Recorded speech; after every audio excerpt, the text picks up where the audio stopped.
fakkaata dhugaarratti wallaahi ansi tuffii dhaabisa osoo hin taane ni yookaan isii tuffii dhaabisa osoo hin taane waan sayyoo yaadadhu wallaahi lafa akkanatti naan zoora isa manaa gadi raacheeko.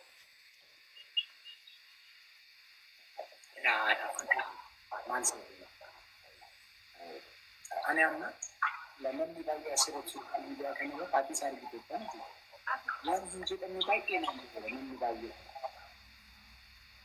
namoonni kan biraatii fi namoonni wanta darbanii namoota maqaa kollee waamanii jiru. Namoota baay'ee illee gitan yaadillee arginu. Ani garuu hunduma isaaniif ifa mootummaan gaafatiin ifa mallee godhee wajjin jiraachaa jira si galee. Jechatu wal taraaraachee koo gar jechatu wal taraabar. Jechoonni tokko tokko laal jechoonni tokko tokko faati dhiiftutu jira si galee faati dhiiftutu jira. Ani yeroo baay'ee jechoota dubartiitiin madaa'ee jira asirra. Itti sitti aansee nama wayiitti dhiifaman godhu anaan. Si galee isitti aansee nama wayii jechuudha kan bakka argetti jechuudha. Yoo du'es guyyaa sanatti hin qaanfanne wayii jechuudha irraa baafadhu wayii jira si galee.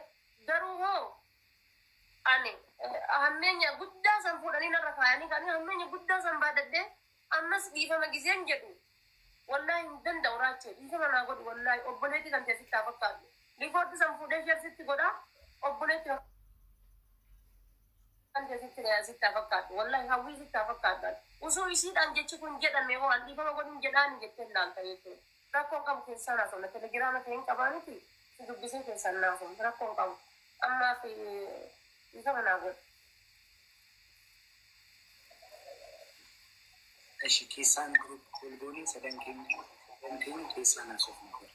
Yoo balleessitee dhiifama gaafa ammas sirriitti dhiifama gaafa asitee hin ta'in isin ilaala. Ani akkamittan hubadhasee isin ati isheef dhiiga deemsiif dhiiga isin obbolaa maalis ta'u maal isin maalis wal gootan isin obbolaa jemmer biyya alagaa keessa amma fakkeenyaaf namni Ameerikaa jiru tokko otoo fira ishee ta'ee radhafaatiif hin dhiyaatu namni jimma jiru tokko fakkiyaaf hin dhiyaatu. Isintu wal bira jira. Biyya ormaa keessatti isintu wal bira jira. Afaan tokko haasoftu, oromummaa waliin qabu, dhiigaan tokko isinii galee namni kamuu ol isintu waliif dhiyoo. Waan hamaa tokko dhufee nama kamuu caala fatuutu dhufee siif qaqqabu. Fatuuf immoo situ qaqqabu. Namuu wal dhaba baay'ee. Namuu wal dhaba. Ani namni baay'ee jechuun sooshaal miidiyaa kanarratti kan nuti namni lafaa ka'ee arrabsanii waan jiru natti fakkaata. Garuu nama hundaaf isaan ilaalee osoo hin ta'in waaqayyo ilaalee of ilaalee. Sometimes waan ofi haadha faatila namootaaf dhiifama kan gootuuf dhiifamni sun isaaniif hin adeemu jaafgaafa. Atumti waan laphee dhiifamaa gootu. Digalee amma fakkeenyaaf gaafa namoonni gaafa na arrabsan kan ani isaanii arrabsine arrabsamuun qaban jedhee otoo hin ta'in na keessa arrabsoo waan hin jireef jedhee nama nasigan gaafa namaaf illee dhiifama gootu dhiifamni sun isaaf malaaf otoo hin ta'in ani garuu garaa dhiifama qabaachuu qaba jechuudha. Galee barraachee koo sirriidha hariyaanni kennin fudhadhaa bar ginammoo maaltu jira beektaa bar badii guddoo san qabaadhee na arrabsite badii guddoo san qabaadhee jechuu sun narra kaayanii wallahi homaa anatu jedhee ni dura anatu waan guddaa san jedhee ni isin fiddee kana narra keessee normaal rakkoon qabuun jedhe namni rakkoon qabu si galee ginammoo bakka namni osoo ati mijatin wallahi akka guyyaa sarrifadhe takkaa rifadheen beekan akka guyyaa sarrifadhe akka guyyaa san qaamni konkolaataa qorre takkaa rifadheen beekan badii kiyya malee lafuma kaatee laxlaxa bakka juusii nama juusii bishaan dheebotee dhuguutiin laxlaxa nagootu bichaan argee baay'ee. Maal waan guddaa nama tokko gaafa walloltuun barre gaafa walloltuun usuma aariin si gootu jechuun tokko kan keessa hambisuu jiru. Aariin utuma si gootu sheexanni jedhu utuma siin jedhu lakki jettee kokko of keessa hambisuu jira. Isin bar waa takka irratti namni fannee baay'ee. Wanni takka si jalee eebii isin narra keetta san gurguddaan irra kaa'u jiraan. Garuu maaliif callisee haadha guyyaan kun ni darbaa jechuun nan dubbadhe kun hin darbu maaliif waan nama duratti isin jedhe san bakka haadha isii san balleessee jira osoo namni natti muriin ufin muree maaf sin jedhe jedhamuu hin qabu dhabu ufin mure si galee jedhamuu qabu ufin mure ala ufii kiyyaa of amansiisee jechuudha gina immoo isiin jechuudha ammallee taanaan kunoo isii irratti sitti hima yeroo baay'ee namni lafaa ka'ee isiitu kun jiru namni lafaa ka'ee isiitu kun jiru namni lafaa ka'ee isii bu'u hin jiru isiin maali deemtee tumati kombortaa nama tokko uffattaa kombortaa nama sanii sirraa fuudhuuf dhufti. No, dafate wae keti dubbadhu male wae nama biraan dubbatu. Sigale ani bineensa miti namni ani bineensa miti kan namni ana deemee nama bineensa siin hin jenne ani sitti maandaan ani bineensa wallahi namni lafaa keessatti ka'ee ani waliin buufuun nama muraasa. Wae rache yaa an dubbiin barbaadu sigale rache mana maa keessa galja siin nama waliin fuudhuta malee. Namni lamaan wal lollaan dhatte ati gidduutti. Namni lamaan yaa natti kan gidduu seeneen beeku takka nan lallatu waa'ee nama namni lamaan wal lollaan. waa'ee keetii dubbatu malee sila namaan dubbatu. Waa'ee keetii dubbatu malee sila namaan Adafate. wallahi taphtuma keessaa Adafate maali bagzaagir namni lamaan wal dhabuus takka hafteen beektu keessa. Adafate. Kutaa dhimma kutaatiin namni ka'uu namni maal jedhii takka hafteen beektu keessa. Qooda fudhattee Adafate. Aralakki min no bagzaagir. No rache wallahi dhugaa siin jedha. Qooda fudhattee keessatti achumaa siyyuu si galee. Qooda fudhattee keessatti. Kaya akkas neeru. Qooda fudhattee keessatti argamu. Rache waan ati hin beekne jira dhiisati. Dhiis. Galatoomati. Dhiis rache sana. Afoo kan keellee dhaabachuun barbaadu sillee mormuun fedhu. Dhiisi garuu. Akkanatti akka ammatti jiraataa Achii dubbii kana keessaa bahi dhiisi wallahi ati nama gaariidha nama walitti araarsuu feetaa.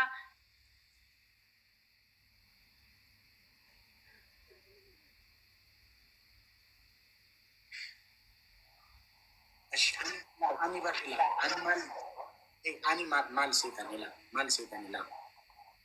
By default amma fakkeenyaaf ani walloluu keessanillee waan beeku. Waan waliin jettan sirmaan beeku. Gaaf tokko fatuu gashee gaafuma fatuu faana haasofnu asirratti nagaye. Achi booda yeroo sana sinitti ana araarsaruun jedhu hin fedhu jettan. Ishi haa buluun jedheen. Har'ammoo gaafanna haadha faatee faana laayifii galee achi haadha faateedhaan maalin jedheeni ani haadha faatee amma kee fi amma fatuu namni na kolfisiisu hin jiru. Dhugaadhamoo inni amma lamaan keessanii tiktookii kanarratti namni na kolfisiisu hin jiru. Akkas jedheen achi maal araaramaa ani isin akka obboleessaatti na ilaaltu taanaan yoo dandeessan akka obboleessa tokkotti anaaf utuu araaramtanii utuu dammoo araaramuu isa sobaa utuu hin ta'in garaa qulqulluudha. Wal bira jirtu galee bakka maalis ta'u maal afaan tokko haasoftu isin obbolaa wal bira illee jirtu galee wantoonni akkasii immoo inni mudatu.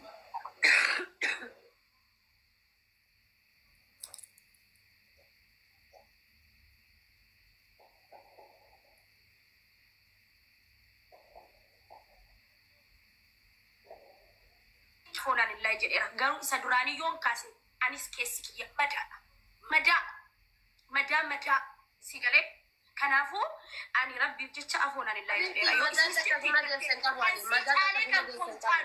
kan haati kiyya sanbiisii malee haati kiyya qabri keessatti arrafamtee yeroo sanatti akka yeroo yaadadhu immoo na guba keessan na gubata yeroo baay'ee jireenya namaa keessa galtee tankaarfattee jireenya namaa keessa dhaabbattee jireenya namaa keessa galeen jireenya namaa waa'ee keetii malee akkasitti yaaduu qabda qabaratiin argitee takka keessa hafteen beektu atiin namni tokko wallolaa kallee fudhatte mana banattee hirribarra jiraanna hirribarra kaatee mana banatte argitee jireenya mana takka fatiyaa wallahi rabbi dhugaan nu haa dubbisu namni lafaa ka'ee si bu'ee hin jiru. Bagan naqee adafaa dubbatu malee kiyya dubbachuu hin dandeessu. Ta'u bar anabichaa bar Mubarak basri wallolaan jidduutti kan shaayii danfisu si'i. Namni tokko nan danfisa sirriitti danfisaati danfisaan baane maal? Atu danfisaa baate. Wallahi kara asii gortee asii gargaaraa turte ani si tokko biyya kiyyaa gargaare Mubarak. Anneenya takka facaasee jireenya namaa keessa galtee namaa wallabda jireenya namaa keessa galtee namaa bakkaan nambaa dhugaa rabbii nambaa. Wallahi dhugaa siin jedharraache jireenya namaa keessa galtee yeroo hunda namaa እግዚአብሔርን እኔ ያምናል ለቪቹ namni kamiinuu arraba kana wal danda'a. Hunnaallee akka keessaa baatutti አደፋቴ በቃ ባራን እግዚአብሔር ምስክሬ ለወጣ ነው አደፋቴ እግዚአብሔር ምስክሬ በቃ እናንተ ሰንዴ ማን በእግዚአብሔር ከደም ለምት ወተን አርጋይሲያን አርጋባሲን ፈዷል ፈዷል አርጋ ወላሂ ቢላሂ እኔ ሸይጣን ወይቱ ነራ ደንፋን ጊዜ ሲያሩ ሸይጣን ወይቱ ነራ ደንፋን ደንደዋል በስ ወላሂ ይብዳዊ ከነራ ደንፎ ወይቱ ጅራ ይብዳዊ ነራ ደንፎ ጅራ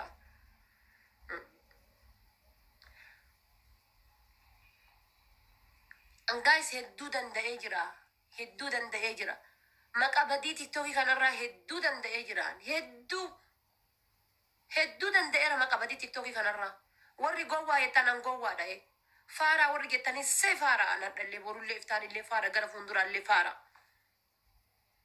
Argitanii faaraadha. Maaliif jennaan haadha tiyyatu kaleessa jechuudha. Dhageettii tanarratti na guddise laal. Dhageettii gurraa tanarratti. Garaafin guddan ila garaa bichaa ruuzii guuttadhu jiraadhu naan hin jenne haati koo dhageettii gurraa tana na guddifte dhageettii gurraa tana argite dhageettii gurraa tana ta gurraa dhagayan tan gurri muran nama fokkane dhageettii nama fokkataa haadha tiyyan na guddise dhageettii san ofirratti jibbeetin jechuudha faaraa warri jettan asirra galtan kanarra jechuudha maal fiddan waan barbaaddayyoo barreessan minaa gabbaany maal na galchee kakara dama itammo dama ita wori kale sana farso das na farsa ka hadda na farso borul le na farsa gara fundura le na farsa e chur isin ingal chu dema wori gel kanati shahida fiftan isin qadaran min data kan qabda na kan manjira na mata den tol yetan yalla wuto ya manaki gela baya wori ye chu da gara bicha gutatani jira chu da demtan wori gara bicha gutatani jira chu an namadi anan namadi ya na marra fagana ni na marra fagade amala koti kun annamatti anakka bak ambulutosiidha bulutosiin beektanii miti yookaan waayifaayi akkasi kontaakti kana godhe kontaakti godhe an kontaakti kana godhe an kontaakti kalaas namarraa fagaanaan irraa fagaadde itti dhiyaannan illee itti dhiyaadhe namni lafaa ka'ee nan tuqin lafaa ka'ee naman tuqu namni bichaan nan tuqin tuqaa bichaan fedhuan nama sirritti ofirraa eeggatu ilma namaa ofirraan eeggatu takka anaa lafaa ka'eetiin maqaa namaa kaasu argitanii hin kaasu maqaa namaa ebelu du'ee ebelu ka'ee faaransii malee anaa miti gagamaa dhalachuu kan keessin beekan gisee na jala tettee faaraa jettu sin dabbaru gisee na jala tettee gowwaa jettu gowwaa silaa gowwaa ofiin jechuu qabda ture ati wallahi silaa gowwaa ofiin jechuu qabda ture ati maaliif jennaan anaafisi wallole anaafisitu araarama ati bilaashatti hudduun si qorritii jechuun bilaasha lafatti jechuun Otto bai, ka predami, predi argu gamme ofiin jenna sanuyyuu. Deemaaltu gammee si godhee, hete qamashaa.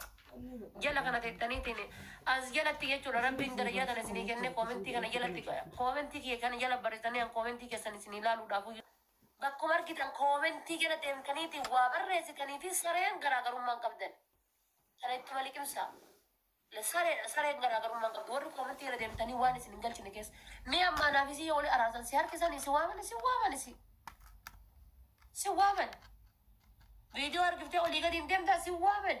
Mee namni guyyaa san viidiyoo waraabdan jedhee namni si waamu jira isin waamanii jechuudha. Koomentii jala deemtee waa barreessitee haadha kan kee arrabsiisiifta. Gagamaa. Anammoo na arrabsitanis naaf haarsanis natti noo unatti hin qorruan. Ani bas kalaas. Yoo kiiloo dabale malee takkaa kiiloon koo bu'ee hin beeku. Takka. Koomentiin keessan natti sinoo itu natti sin qorritu.